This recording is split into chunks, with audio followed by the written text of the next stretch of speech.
आणि ते जर एकदाचे निवडून आले की तुम्ही संपलाच समजा. चुप.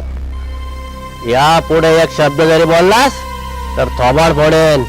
माझ्या विरोधात उभं राहिलं त्यांना मारावं लागल, तेव्हा दुसऱ्या जन्मात ते शक्य होईल, समजलं? अरे गेल्या 2 पंचवार्षिक पासून अमित बिनविरोध निवडून येतोय. यालाच राजकारण म्हणतात. आणि ते पैशाने खेळलं जातं. इथं भिकाऱ्यांना जागा नाही. पैसा नाही तर काय बी नाही. उद्याचे आमदार आम्हीच आहोत. होय साहेब, पण तुमची काळजी वाटली म्हणून आले. ठीक आहे, अशाच खबरी देत राहा. घे तुझं बक्षीस. हा ये. येतो ना. एकदाची 90 सही झाली. काय बोललास?